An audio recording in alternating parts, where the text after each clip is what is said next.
Welcome, everyone. We have True Lifestyle Susan here, Hi. live from Tallahassee. Welcome, Susan. Thank you for having me, Judy. I'm in T-Town, as the local North Florida Floridians call it, T-Town, with all the college kids and the Capitol and all the government officials are here. It feels like a real powerful place, especially this week with the Donna Adelson trial. Mm-hmm. Yeah. So do you want to tell people a little bit about yourself and your channel? Yeah, actually, it's so flattering that people want to know. I mean, there are a lot of case watchers here, and we all watch each other, but they mostly know about you, mentor lawyer, surviving the survivor, fancy society page, Katie Cool Lady. Sorry if I'm forgetting any. Patty's Playhouse. So, yeah. But then a lot of people are frequent commenters. And so what I say is, I started out as a frequent commenter on Mentor Lawyer's page on his YouTube channel. And he put out a call to action, just wondering if anyone wanted to help with the case and watch the trials and take notes. So I decided to watch all of the Catherine McBanua trials, take notes, email him the notes, and help him. And then also with transcribing the Dolce Vita wiretaps and things like that. So you kind of jumped in somewhere in there where Mentor had a following, and then you jumped in. And then I created my channel because I was a frequent commenter and I was finding stuff. So I wanted to show everybody. And actually, I feel like you started your channel before I did, though, because I recall seeing some of your really old content, which is great, too. And I wish more people watched your stuff because you got lots of original info. I feel like I first heard about that sumo wrestling lawsuit because of your channel, right? Oh, thank you. Yeah, some people picked up on that. One of Charlie's first lawsuits was that he went to like some kind of MTV spring break. He got in a sumo wrestling costume and poor Charlie got hurt. So we found some kind of like lawsuit where his friend Weinstein liked to be kind of like an ambulance chaser for him and just file all these frivolous lawsuits. So the Adelsons know their lawsuits for sure. Yeah, there's like a huge history of litigation involving Charlie and Harvey. And of course, Donna was also involved in that lawsuit where they got sued by their first criminal defense attorneys back in 2016. They stiffed them on like $20,000 or something, their Amex. They shut it down. So you and I started talking about stuff like that we had found, and it was just jaw-dropping. Much like this courtroom today, more jaw-dropping stuff. It's just insanity. Yeah. Oh, this person wants to know our channel names. Oh, yeah. I don't know if they're watching on mine or yours, but Susan. I guess let's see. I guess if we're on my channel, I'm True Lifestyles. My handle is TrueLifestyles. And you'll find Adelson content, Jared Brightigan content. And then Judy, you're... Oh, okay. So this person is watching on my channel, AA Legal Focus. So thank you. So please subscribe to True Lifestyles, 2 separate words. That's Susan's channel. But we're doing this on both channels so we can both get content. We probably have some similar subscribers, but there's a lot of new subscribers probably too with this trial, or new to the Adelson Markel case, the Dan Markel murder. Yeah. Okay. So you're in Tallahassee. So please give us all the hot behind the scenes gossip. That's what we want to hear. Absolutely. Let's go ahead and look at my notes from, oh my gosh, this morning, or no, just today. I'm glad I don't have like so many notes because I was just yesterday, and there's so much that happened. Like I saw Jeffrey Lacoste on the street. Just to make a long story short, he testified great. I talked to Harvey yesterday. I asked him if he drove or flew. He said, "Why would you want to know?" He was very smug about it. But that was the tea for the week, really, my interactions in the courtroom. Let's see. Today, Donna turned around and looked at Harvey from the courtroom, which a lot of people are saying that Donna has not been interacting with Harvey at all. And he's still wearing his wedding ring. He's very much fixed on her and loyal to her. He's not talking to anybody. I've talked to several people who've tried to talk to him. He will not say anything except repeat what you say back to him. Another thing, I tried to look at the notes that he was writing. He folds them over so you can't see. I mean, he knows people are looking, and he was whisked away by Josh Zellman today when the Dolce Vita wiretap guy, Greg Bronson, the Matsuri guy came in, the one that had to do with Harvey. So they took him out. Why? Why do you think they took him away? I looked in front of me and I said to the people around me, I said, "Where's Harvey?" And then I looked in the chats and everyone said, "Where is Harvey?" So I don't know. I guess Josh Zellman felt like that was the right thing to do in case Harvey made like a grimace or something, because he obviously is angry about that whole situation and it has to do with him. So that's what I wanted to ask you. Could Josh Zellman be giving him legal advice like that?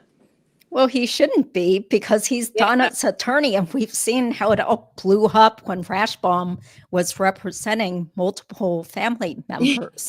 Yeah. So I bet Zellman was probably afraid that Harvey would have an outburst or something, or be unable to control his facial grimaces, or, do something wacky. So that's not really legal advice, I guess, just to tell him, "Hey, I think why don't you leave now, so you don't disrupt." He could be still being advised by Marisol Descalzo in Miami. That would be kind of a dumb idea. It would be dumb. But he doesn't seem to have any legal counsel or any friends. Oh my gosh, Judy, I think I did text you that the guy, Ben Graber, is here. Yeah, so what did you see of him? I mean, people got him on video. He was at the Metro Diner with Harvey. They were chummy. Ben did not come into the courtroom at all. Oh. He wasn't there. So not that anyone knows of, although I saw him across the street as people were walking from Metro Diner. I saw the two of them, and they did not go into the courtroom together. Well, what a loyal friend. What's he doing all the way up in Tallahassee, unless he happens to have friends that he's visiting? Because he wasn't he like a state senator or some sort of politician? I think he was attaching himself to politicians. You could be right. I think that there was something like his friends, something with the Weinsteins in South Florida. He's tied into that family or something, but I don't know. He could have, I'm sure he might have run for some kind of political thing. So one other thing I noticed, Harvey really leans in when he's on the PowerPoint. He's actually trying to read like all these call interactions. He when his picture's up there, the jurors are actually putting together that it's Harvey. Yeah. So I mean, a lot of people in the chat were surprised by that, and I wasn't surprised at all. He's in Donna's defense section. He's been there all week. He looks like his pictures. Yeah. The only one sitting, so they're looking at him every time his name comes up. Sometimes they glance at him, but Harvey has been kind of like leaning in and trying to read what the PowerPoint says. Yeah, he's preparing in case something happens to him, which I think there's a low chance of him being charged, but who knows, because there's more evidence that keeps coming out at each trial. Interesting. Yeah, everyone's talking about Wendi. They're not talking about Harvey, although when his name kept coming up with the Lexus and the money in the safe and the way he transfers money to Charlie, and then I believe he was with Donna with the money drop off. I'm pretty sure. That was kind of a smoking gun today when they said the text message, and this was new information, am I right? About that we're outside your house text. Well, we heard that at Charlie's trial too. Okay. Yeah. Okay. Yeah. But that was a real mic drop moment. There was a few moments like yesterday. It was like the taking the paintings off the wall. It was the, Wendi, I don't know. Wait, who mentioned that? I must have missed it. Okay, when all of Rob Adelson's testimony was a smoking gun, but when Jeffrey Lacoste said that she had taken the kids' paintings off the wall prior to Dan being murdered, prior to any ideas about her moving, that was a smoking gun. Then also this morning, the fixing the TV and the calendar, Donna's putting the Best Buy appointment in for Wendi, the email was a real whoa. The jurors' eyes just went, whoa. And then the July 7th, making the TV repair and then canceling the cable. Oh, yeah. On July 7th, that was like a real smoking gun. That Donna, I think, had something to do with that. And then the Wendi drive-by this morning was a real whoa moment. The jurors, according to Joel, I was asking for Joel's reaction. They hate Wendi and Charlie and Donna. And that's what I'm picking up too. Because the timeline, also the jurors' eyes were wide open when they saw the June 2nd timeline and the calls to Donna and Harvey, because they know they're looking for evidence pertaining to Donna, but then they're also looking at Harvey. There were some calls on June 2nd. So then they kind of start sitting up straight when they hear Donna and Harvey, because nobody would expect this elderly couple to be involved. Yeah. And, yeah, because she does just look like some, meek, frumpy grandma type, and they dressed her up in that cardigan, and she's trying to look all forlorn the whole time, and barely able to withhold her tears, and the judge has to keep admonishing or reminding her she has to control her emotions. Those terrible cable knit sweaters that make her look even frumpier. I mean, what is she trying to do? I guess she's just really leaning into that. She's manipulating. It's all about manipulating people to think that, she would never do anything like that. Getting Lacoste, though, I was really bowled over when he said that Wendi had asked him, when do children start forming memories? Was that just a couple of days before Dan was shot? That's also very suspicious. About childhood development and memories. And then Josh Selman was acting like such a jerk, trying to poke holes in Jeffrey Lacoste's sociology degree. And then when he got up to cross-examine him, he said, "Should I call you doctor?" I mean, that is just, I'm sure he is. I'm sure he does have a PhD. What do you think? He does. He does. Okay, so Katie and I were wondering, he is. He said, "You don't have to call me doctor," but the whole courtroom just gasped at how Josh Selman was being so condescending. That did not go over well. Not at all. Yeah, I guess he's not watching my channel because I've done a couple of shorts making fun of how he was interacting with the detective Isom, being rude and condescending. Yeah, you would think he would know better, because Mentor Lawyer said that Selman is a good attorney. He's experienced as a criminal attorney. But I'm like, what kind of demeanor do you put on? Do you not realize you're coming across as such a jerk, It's not landing well with the jurors. I mean, every time Selman does these objections, it just wastes everyone's time. They're so bored already. They just want to see the information. And it's like nails on a chalkboard when Zellman gets up there. I think he's realizing like he needs to tone it down. So, but another mic drop moment was the Donna's erase this text dad's birthday moment, because up until that point, the jurors were looking bored. That's what I have written down. They were just taking it in. But when Donna said, erase this text and talking about dad's birthday, the jurors were looking shocked about the birthday present and wide-eyed. And one guy actually took his glasses off, and they just looked shocked that first trip to Tallahassee on June 2nd was supposed to happen. And then Harvey's birthday was on the 5th, June 5th. So July 5th. Okay, yeah. Sorry. So yeah, they really were putting together the pieces of this puzzle. And then they were staring at Donna. They've stopped staring at Donna after all this, this emotion that she's showing. Like, I think that today I noticed that they stopped looking at her.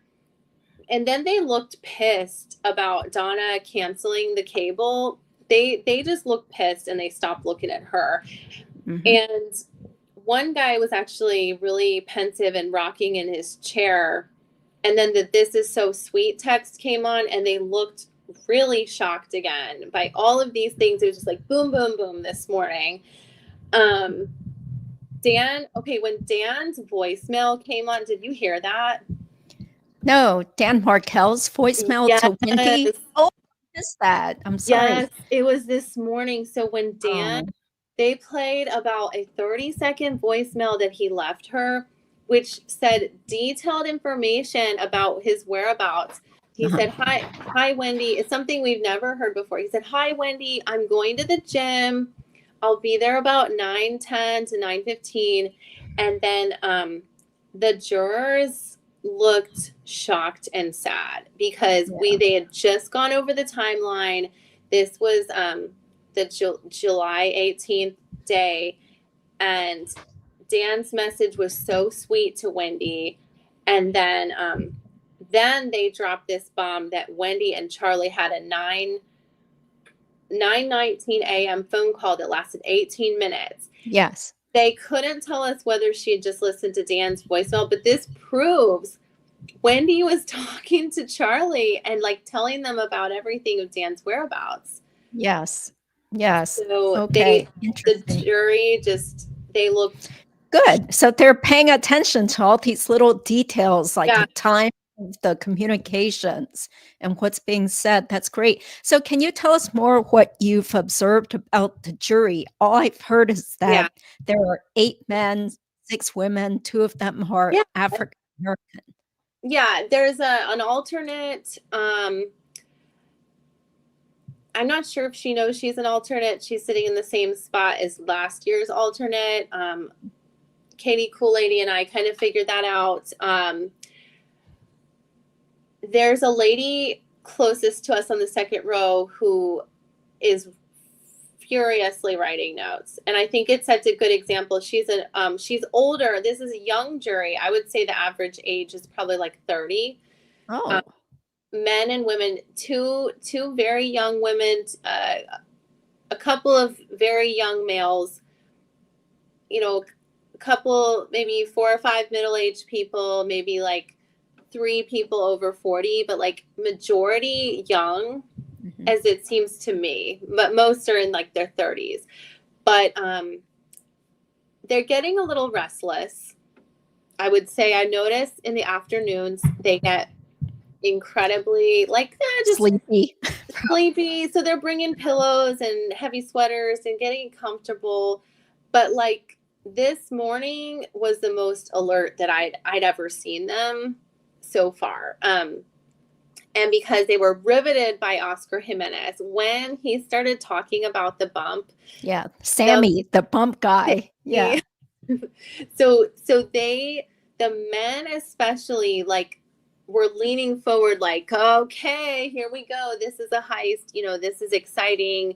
This is like a real FBI undercover mission. And I could tell that, you know, even the women too, I think got really excited about what they were about to hear and how it went down. And I left right when they were reading the wiretaps about like the two of us, but I heard they were listening very intently till the end of the day. Whereas before, I think that they were really looking around the courtroom, getting their bearings, like looking at Donna, staring her down to see, like looking at Wendi, then not really looking at Wendi, just looking at Donna. What do you mean? Wendi was in there today? No, like on Monday. Oh, on Monday. On Monday, I think they were tired of looking at Wendi. I don't think they believed her. And so there was no like visuals on the overhead. Normally they're looking at the visuals or the lawyers or Donna, but like, or the witness. If the witness is believable, like Jeffrey Lacoste or Rob was like very believable. So they were fixed on them. But Wendi was like the only witness where I noticed that they were so checked out. Okay, maybe they were disgusted with her. I mean, just all the, I don't remember, you know, gosh, it was worse than ever. I mean, at least she didn't keep making those cutesy little eye flutter, stupid looks. But in terms of what she actually said, it was still a pack of like convoluted lies. Page had asked me that, like, or Katie was like, was she flirting with the men? And I'm like, honestly, Katie, I don't think these men were like, she could not conjure that because it wasn't her eyes, you know, her eyes were watering. Do you think she was really showing real emotion? Nah. Yeah, well, she did wear kind of a short dress, but with espadrilles. I saw her walk in and like I don't really feel comfortable wearing espadrilles in a courtroom. Like I like to have my feet kind of covered. But like I thought for a lawyer, like it wasn't like real snazzy, you know? Yeah, exactly. Wear some closed shoes. Yeah, like closed toe. Nothing against like I wear like open toe booties sometimes, but like it was like there were old espadrilles. I mean, no shade. If Wendy's watching this, look, times are tough. I don't care. I brought my old espadrilles. I might wear them, but if I was testifying, I would probably want to look polished head to toe. Like June looked better than Wendi. Yes, June looked very stylish. She did. She looked real sleek. Outfit. Yeah. She's, you know, she's probably doing better than Wendi. June is. Oh yeah, yeah. I hope she's doing well. She's okay. You know, we've all exchanged texts and emails over. She showed us the receipts for her handbags that she's not getting paid off. Okay. Yeah, hopefully not. Yeah, you didn't see any records of calls between June and Charlie anymore in the jail, as well as with Donna. No. So June has no more communications as far as we know. Not recent. I don't think she does. And I believe her. I mean, when she kind of reached out to us and said that she had moved on, and although she did wave to Donna and Harvey on the way out. I think I heard that. Yeah. Yeah, she waved. She smiled at Donna like really big. Then she kind of like waved. Harvey was sitting there. She kind of like waved at all of us. But I felt like she felt nervous being around them, testifying against both of them right there. Like she did with Charlie, telling Charlie allegedly happy birthday. Some people felt like she said, I hope you win. Yeah, I think she did later say she just said happy birthday. Yeah. Right. So, yeah. So when did you arrive?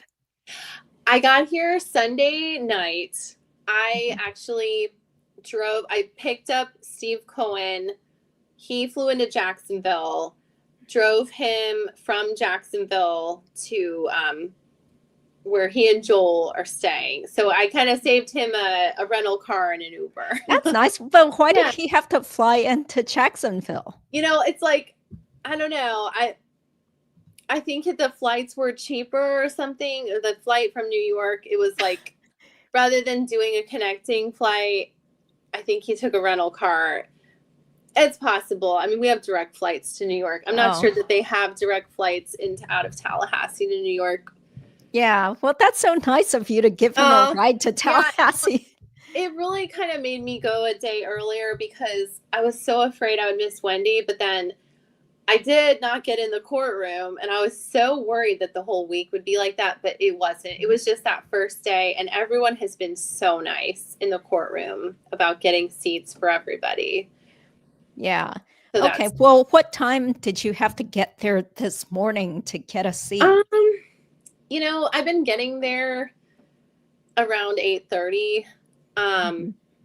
Everyone would be okay if they got there around like 8:45-ish, but when they close the doors, they're pretty serious about it.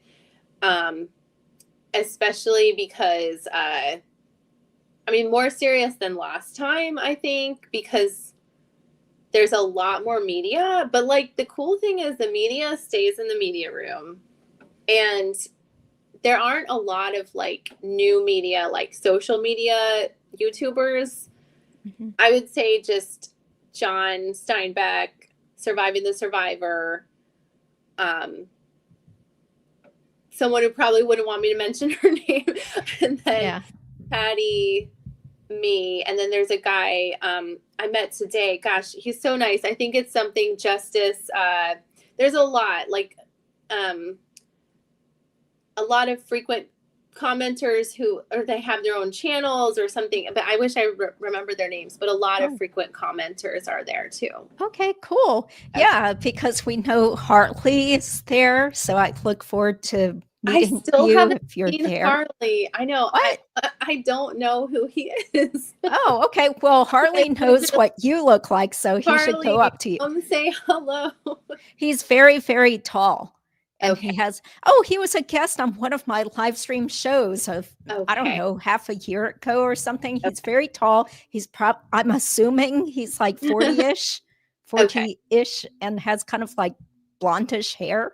So, yeah, so you should be able to find him because he's like taller than pretty much everyone. So, yeah. I'm like you, Judy. Like sometimes I'll go into the courtroom, then other times I just go back to my hotel or work on live streams or something, because you kind of get the gist of it being in like the court for half a day and then you kind of go back. I think that's what a lot of people are doing. Okay. Yeah. So any other inside intel that you have? So when Oscar talked about the bump, they were really excited, and there was a moment where some of them were like rocking in their chairs with their eyes open. When Jackie Fulford, I don't know if these are like great moments, but I wrote them down. When Jackie commented on Oscar Jimenez's accent, like kind of questioning whether he had she said, "That's an interesting accent." It was like the courtroom just kind of rolled their eyes because like we know that Oscar has a Spanish accent and that he speaks Spanish, but he said, "Yeah, it's because I speak Spanish." And then I could see Sarah Dugan kind of smiled with Georgia, because I don't know where Jackie Fulford was going with that, trying to like poke holes in his act to be the Latin king. I don't know. Where do you think she was going with that? Well, she wanted to once again kind of hint that he was supposed to be so scary. He was supposed to be a member of the Latin Kings. Never mind the fact that Sammy never mentioned Latin Kings. So I just thought her cross-examinations were weak. she would ask questions that make you think like, why are you asking this? This isn't really an aha moment or anything great for your client. And it was kind of condescending when she complimented him on his Spanish and wanted to know if he was Spanish or whatever. That was weird. I think everyone in the courtroom felt that way. And I think that Sarah and Georgia kind of shared a chuckle because it was just another win for them. They've got this jury, and Georgia actually left for a minute, like when I believe Jackie or Josh was cross-examining one of these, I believe Sanford or Corbett. She knew that she could take a break and she wasn't going to miss anything important. But like, Judy, have you ever, I mean, your type of law is family law, but like civil litigation also. Have you ever had a moment where you felt like you were just like kind of throwing like spaghetti against the wall, like Jackie's doing? What would you do if you had this case? Well, I mean, I guess when you have kind of a tough or loserish case, then the most you can do is, I guess, what she's doing is put on a good show for your client, because the client is paying for you to get out there and try to poke holes or get at every angle possible. So, so that's good. She's putting on a show. I just feel like both she and Zelman kind of fall flat with their delivery, and hopefully the jurors don't fall for their whole act, the cuddly, kindly grandma act, because the attorneys aren't helping her with that type of attitude. I don't think so. I was just bouncing off of like what the other people in the courtroom are saying, and they're saying exactly the same thing, that they don't think the jurors are buying what Zelman or Fulford are saying at all. It's just confusing them. It's like they don't know. There's no explanation of Donna's. Donna has no plan. Like other than acting clueless, like, I don't know. And this is what's so great. Like, people are actually liking the fact that, hey, Jackie is bringing out that, hey, this was Charlie, this was maybe Wendi did it, but it isn't my client. And so that's exactly what I said Charlie's strategy should have been. This was years ago, before Charlie's trial. I had a live stream show where I was predicting Charlie's best defense. And I said he should throw Wendi under the bus, because Lewis only mentioned Wendi. Lewis didn't have any knowledge of Charlie. So, but I guess with Rashbaum, they were still trying to be a cohesive family unit where they didn't dare smear poor little Wendi's name.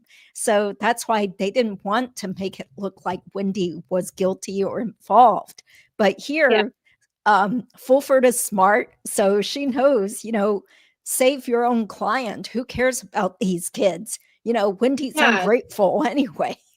Yeah, everyone's echoing that sentiment. Like Joe Patuto on Surviving the Survivor. Haven't you had Joe on your show before? Yes, many times. Oh, she's so good. Yeah, she's great. She's basically saying the same thing, although she pointed out something today, in that another bombshell was the phone call, the wiretap, something to do with the two of us.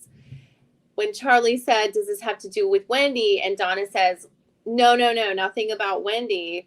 Joe said that could be a problem in the future, but I don't think it could be too big of a problem, because there's a lot of like hypocritical stuff that they say as a family. Like, they go back and forth on a lot of issues, including Wendi's relocation.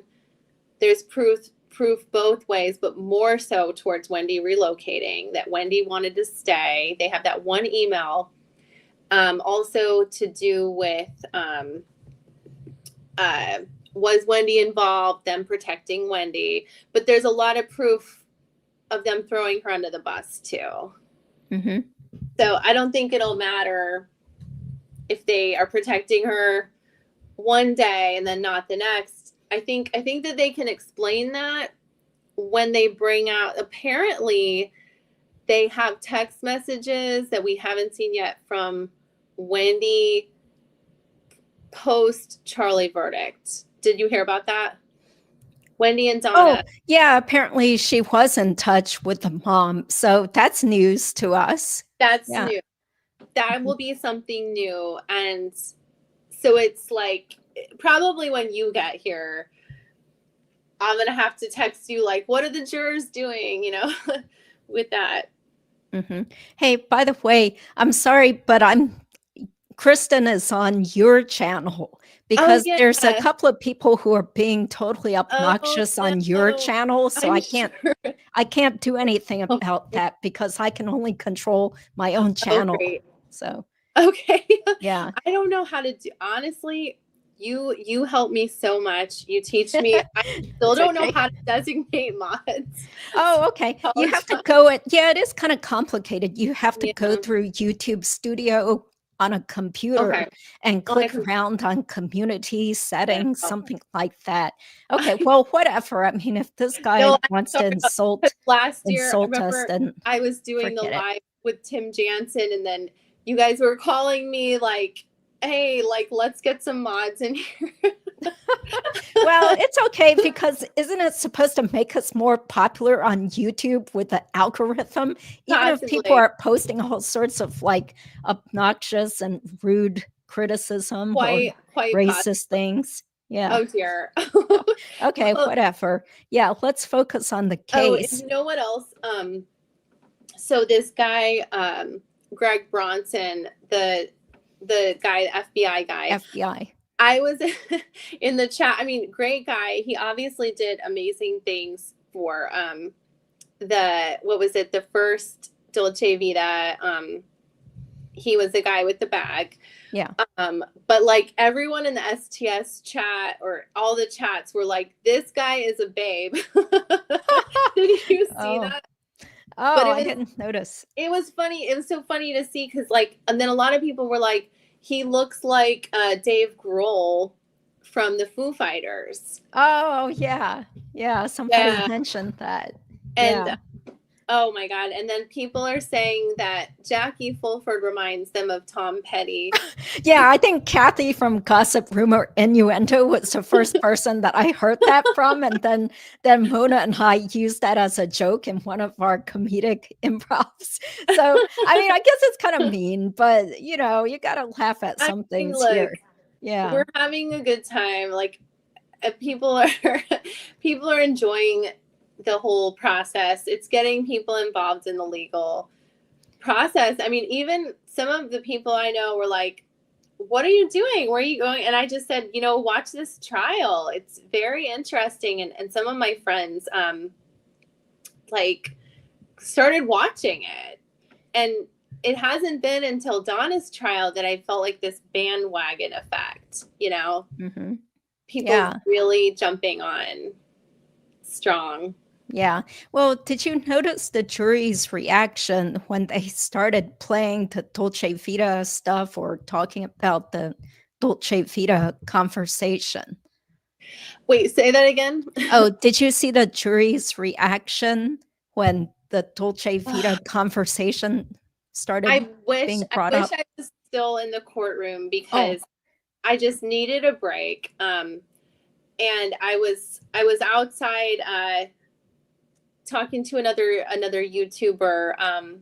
We were kind of recording something, but I realized I missed a big part of the Dolce Vita recording being played. But like, I'd seen so much of the jurors and their reactions to these morning bombshells. I don't think that their reaction to this would have been any different. They just, according to Joel from STS, they were wide-eyed. They were listening intently. And I don't think it would be any different. Like, the mannerisms, they start leaning forward. They start rocking in their chair. They're taking their glasses off. And I think I'm going to see more of that tomorrow, for sure. Okay, great. Well, I have to be honest with you. I was, after my trial today, I was desperately trying to listen to as much as I could at 2x speed while I was driving around town and stuff. And I felt like Corbett was kind of boring. So after a while, I was like, oh, it's still Chris Corbett. But it's because to us, we've already watched the previous trials. We already know all this and stuff. So to me, I was just like, oh man, when's somebody else going to get on the stand? And it was Sammy. So I was like, cool, yay, it's the undercover FBI agent. That was really interesting. And then the new guy, was it Greg Bronstein? Bronstein. Or Lewis? Or I can't remember. The guy from Dolce Vita, or the Matsuri. The Dolce Vita person. Yeah, so that was Greg interesting. Bronstein. Bronson. Oh, okay. Yeah, I mean, they the jury was riveted, but around 4 o'clock they hit a wall. I mean, I'm gonna just be honest. Like, I think that was probably a good time for them to play the Dolce Vita, but up until that point, I think they needed like the bump guy, Sammy, to wake them up for what they were about to hear, the two of us text, or the two of us wiretap, because it was probably a perfect way to end the day. I heard that the next day, tomorrow's just going to be wiretaps until the afternoon. They're supposed to have like 2 more witnesses. So I might just like kind of, I'm driving back, I'm not going to stay the whole week. So I was like, I'll probably just go in the afternoon and then see the 2 other witnesses, because there's quite a few that I'm looking forward to seeing. Yeah. So were you there when Rob testified? No, and I left that afternoon as well. Oh, okay. He came in the back, and from what I heard, the jurors were looking at him very intently, that he was very believable, and that it was very awkward because his parents, and I mean, you could see him kind of physically shaking a little bit. Yeah, he just looked traumatized. I'm like, wow, you're like maybe 50 years old. You're a successful ENT surgeon. And he was just like looking like he was having a nervous breakdown. Up there. You felt so sad for him. I mean, but it looks like he's doing well. I mean, he doesn't look his age. Has a successful business. I heard that he actually does reconstructive surgery on burn victims. Oh. Reconstructing their ear, nose, and throat. He's an ear, nose, and throat doctor, which, I mean, there's nothing better, like gunshot wounds. That's what Joel was saying. Oh. So that's very ironic that he does that. And that's how his brother-in-law was killed. Yeah. Yeah. But, great for him for sticking up for Dan Markel and going against the rest of the family. And it's just so awful that, you would think that this once again shows you how stupid Donna is. Why wouldn't she at least try to put up an act like, oh, it's just so terrible what happened. And, I don't know what happened. But instead, like, she showed her true colors with Rob and was just like, okay, don't talk to the police. Good thing you don't know anything. You don't know anything anyway. Well, what's interesting, Judy? A lot of local people, like, they are way more on to what we thought was like a conspiracy theory that Wendi was trying to set up Jeff. Like, in town, that is like common knowledge to people that Wendi was trying to set up Jeff.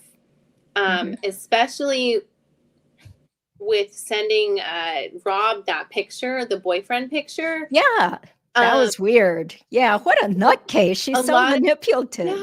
Yeah, they really truly believe that Wendi was trying to get Rob to call the FBI on Jeff.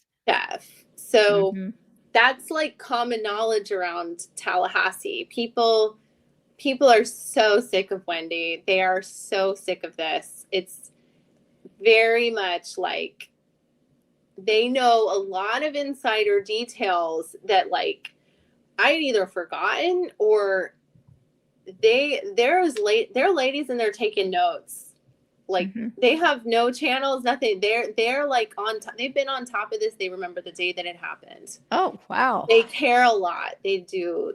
Well, that's nice. Yeah, it just shows how riveting this case is, and people really want justice for Dan. Yeah, and speaking of that, Carol C. Sunny T is here, so just want to know, is she there watching the trial? Oh no, in person? I don't think Sunny, are you coming next week? Have you been able to get your plans up here? She is a real frequent trial watcher.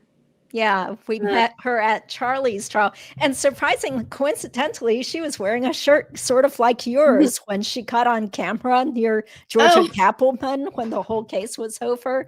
Yeah, so Sunny got her moment in the limelight being in the media. I saw a few ladies who were here last time.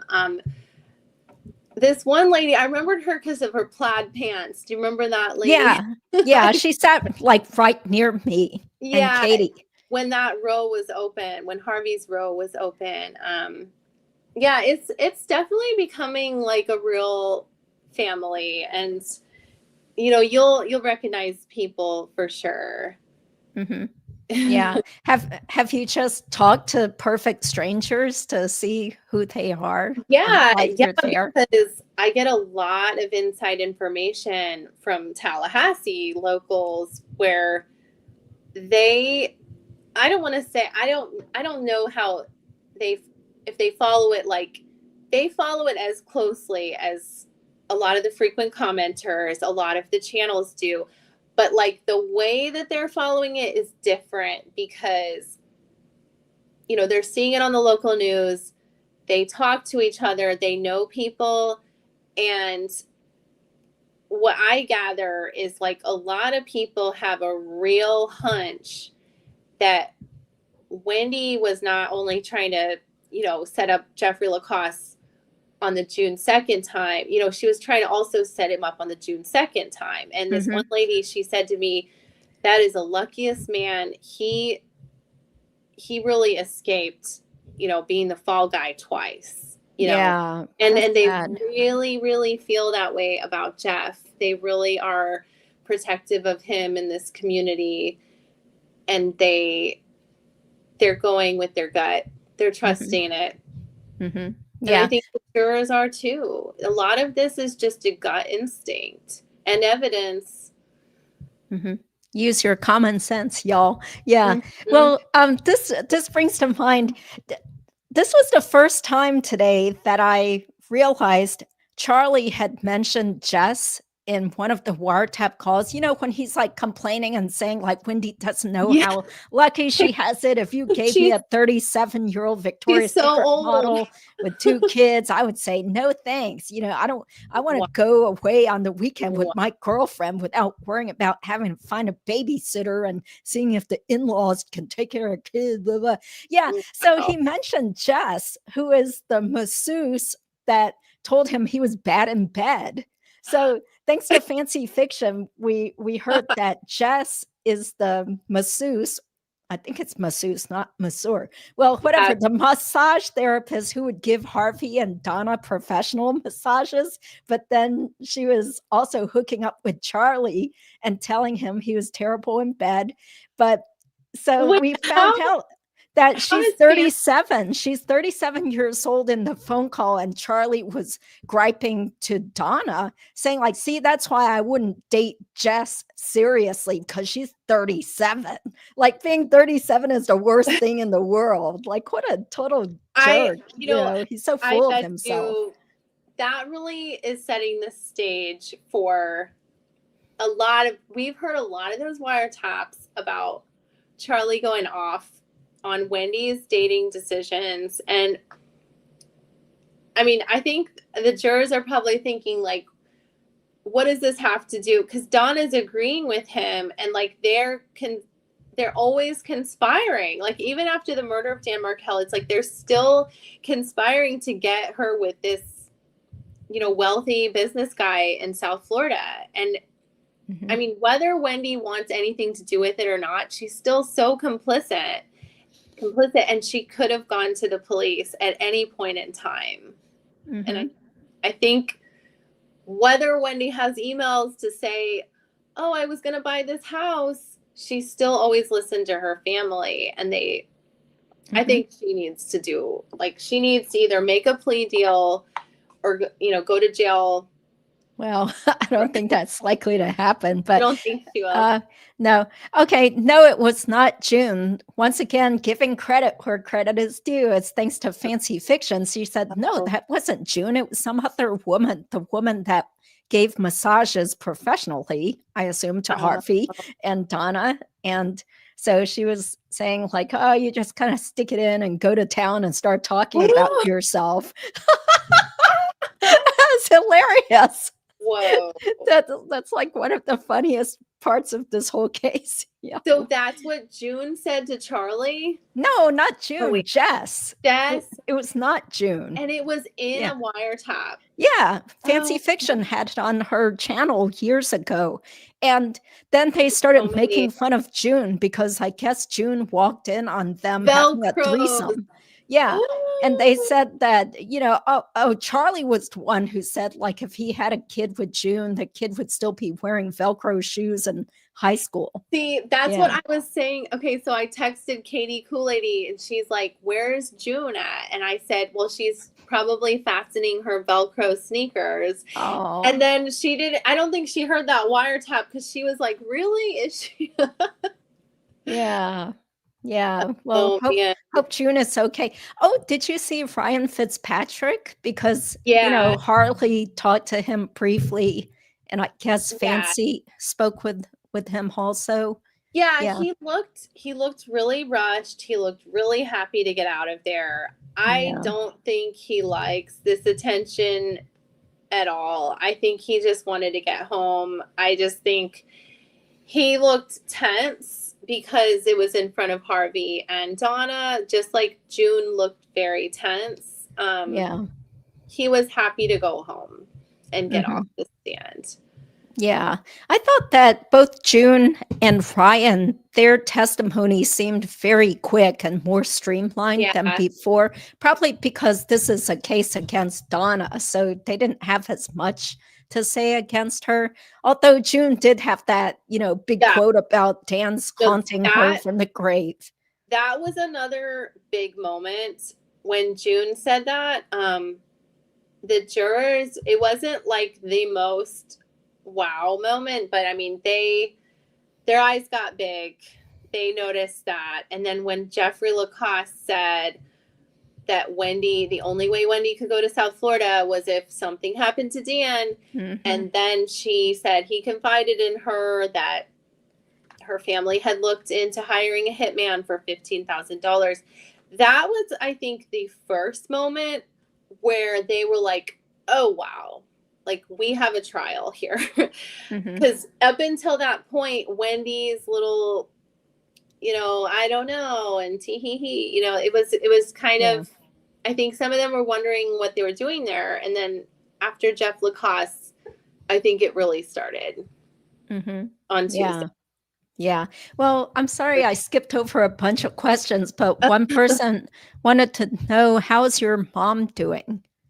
Oh, you know what? She's okay. She, as you might know, some of you, my mother lives in Israel. She is very elderly and she's doing all right. She actually watches this trial, but her health is stable. She's getting a new balcony built onto her condo. But, my heart goes out to everyone in Gaza. And I really, really hope for a ceasefire deal. I mean, everyone in Tel Aviv was marching today. My hopes and prayers are for a ceasefire. I'm going to Israel in January for 2 weeks. So just, that's what my hope and prayer is, for peace over there. How is your family doing? You have family overseas too, right? Oh, yeah, they're doing okay. Yeah, I actually went to Taiwan over Christmas, so I saw my dad and some relatives and everything. So yeah, everything's fine. Yeah. How do you like international travel? I'm scared to go travel internationally Me now. I'm too. like, what if I can't I get know. back into the country or Me something too. happens? I know. Yeah. I just went in August, and if I had waited a week longer, I don't think I would have been able to get a flight back because of the tensions last year. So, you know, I just, you just hope and hope for the best, and that's all you can do these days. Yeah, and try to stay safe for your own Try to safety. pay attention to the travel bans, because that will keep you out of trouble. Yeah. For sure. Okay. Well, to answer this, I'm pretty sure, yes, they did bring that up when Ryan was on the stand. That he said, Charlie said, you can get away with murder if you keep your mouth shut. Yeah. Thank you, Forensics RN. That was another wow moment. There have been so many.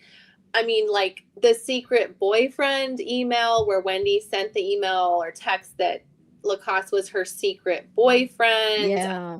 There have been so many things. Like the state has just named these things so well. And the jury is just eating it up. There's so many, birthday text, that's so sweet text. All of these things are just coming together for them. Yeah. And I just thought it was, I feel like rewatching Rob's testimony again. Mm-hmm. Yeah. But when he said that even when Wendi was just going to leave Dan back in 2012, Donna was totally involved with helping her plan her departure.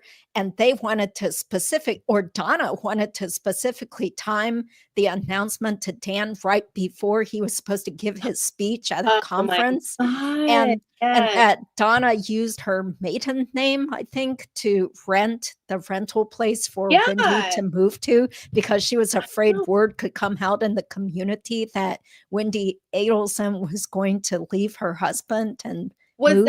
Was that the one in Tallahassee? Yeah. The rental? Okay. Yes, the Aqua Ridge. Because then the April of 2014, they were talking about putting Wendi's name on the continuum. Yeah, that's a continuum. Yeah, but that's that was different.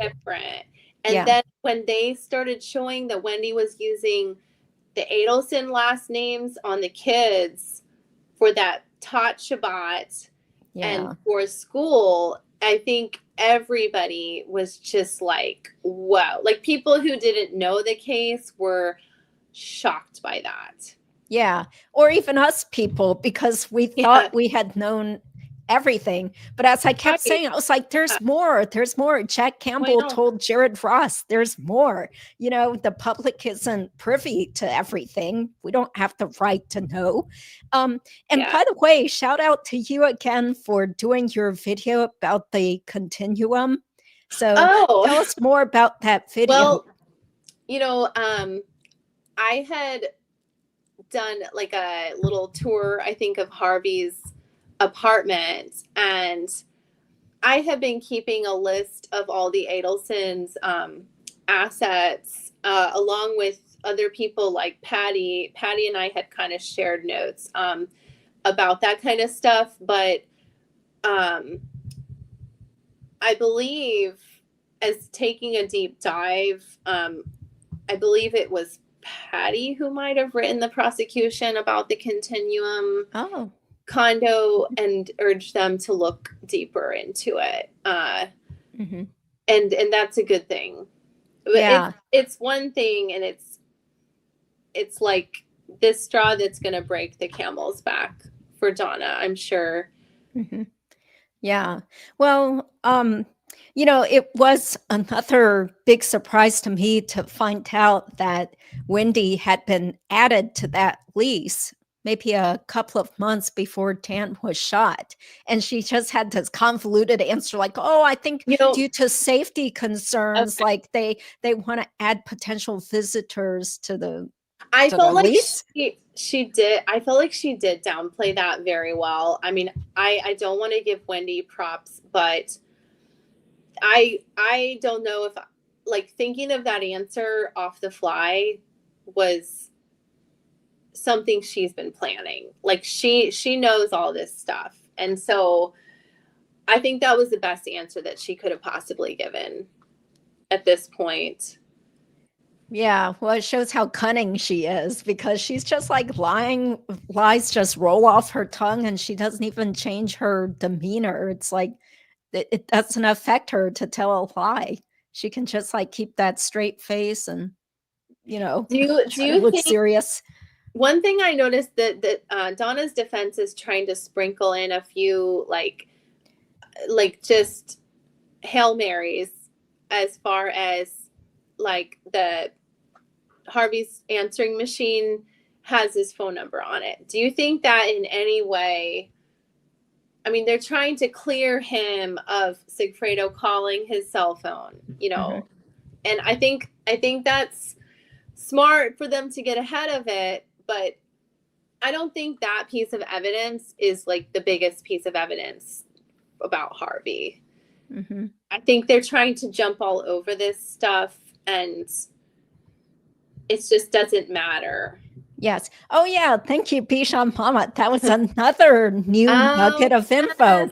Yeah. I mean, Wendi's just lying so much. I don't know how many little short videos I can churn out of her testimony, because there's so many like ridiculous things she said. Now she's changing her story and saying that, oh, yeah, I was told in the police car that Danny. Well, then why did you look so shocked? And why did Isom tell you in the police interview, I have bad news. Danny's been shot. We don't think he's going to make it. Oh my God. Everyone picked that up too. A lot of the locals, everyone's whispering, like everyone is talking about this in the courtroom. Like Isom did not tell her in the police car. He told her at the station. He testified to it. Yeah. On Friday. Mm-hmm. So these are other discrepancies. Another discrepancy was the breastfeeding, like her saying that she was breastfeeding a 3-year-old and a 5-year-old. That's why her mother came up. I mean, these are little things, but. Or even when they were younger, because Fancy Fiction had a source and she said that Wendi didn't even breastfeed the younger child. Give me a break. I don't see her doing that. Yeah. Yeah, she doesn't want to ruin her looks, with breastfeeding 2 kids. Yeah. So, I wish the prosecution would just show the police interview, but I guess once again, that's not as relevant in a case against Donna. Yeah. Well, the wow email where Wendi emailed 12 of her friends that the motion was denied for relocation, or that he was coming after her bar card. Oh, yeah, with that motion in spring of 2014. What we were all speculating, that it was either about Dan going after Wendi for the hidden assets, going after her bar, or it was that, but it was also the denying of the relocation when she flipped out and sent everyone. Was it the relocation, or was it her bar card? The wow email, do you know? Where she sent it to her 12 friends. Oh, that was the relocate. No, it was the one in spring, I think March of 2014, where Dan was trying to set aside the settlement and also trying to make Donna have supervised visitation, and saying that Wendi lied in her financial disclosures. So, yeah, this is a complicated question that Joe Patuto has answered repeatedly in past live streams. So the problem is that, once again, Wendi is good at just subterfuge. Like, she's good at waffling around and saying, like, I'm not really sure. It was a long time ago. This was like 11 years ago. Or, like, she's always acting like, oh, well, I'm not sure. So to get somebody on perjury, you have to show that they knowingly lied, not that they forgot or they're contradicting themselves. Plus, it has to be a material misstatement of fact. So that's why all these attorneys keep saying nobody gets prosecuted for perjury. But in the grand scheme of things, who cares? Because the jury can obviously tell that this person is not being forthright, that something's off with this person and she's lying. And why is she lying or acting so stupid? And she can't remember. Do you remember when Georgia brought up the email, the name that Wendi called Dan was emotional subterfuge. Mm-hmm. And that was like another moment in the courtroom where everyone just stopped, because most of the crazy moments in Wendi's testimony was when all these names that she and her mom had called Dan after they were in the opening statement trying to say that he was such a great guy, and Danny, you know, the state just totally squashed that with Wendi's testimony. Wendi's testimony was all about how much they hated Dan. And Wendi was on her heels the whole time. Yeah. Okay. Well, do you want to wrap it up? Because it's more than an hour. I have tons of work that's been piling up and stuff. So, So you're going to be there tomorrow, right? I might do a little recap. I'll be doing shorts through the week. I might come back Monday or Tuesday, but I think I kind of saw what I needed to see. And Judy, I really hope you share your insights with us next week and take over, because we really need somebody in the courtroom to tell us what's going on. Yeah, I'll be there. I'll be taking copious notes. I'm going to get up super early, get to the courthouse early. So I'll do what I can given my voice constraints. So I have been trying to get more guests behind the scenes to help talk. And so tomorrow, I hope people will tune in again, because my good friend Daniel Meyer, who has now become one of the top criminal defense attorneys in the whole state, he's going to be our guest, and we'll have him react to something from the trial, maybe Wendi's testimony or, somebody interesting from the trial. So that's going to be tomorrow at 4:30. And Katie Pokenschutz is going to come back again on Friday, 5:30. She's the Tallahassee attorney who has been following the case, and she used to work for Tim Jansen. So she's very knowledgeable. Yeah. Good. So, okay. This was so fun catching up, Judy. Yeah, it's great to see you. I hope we can run into each other at least a little bit, but if not, we'll see each other on YouTube. Maybe I'll just get here Monday or something. Yeah, but can't hear what you think. Yeah. Thank you, guys. Thank you all for watching. So much, everybody. Take care. Bye.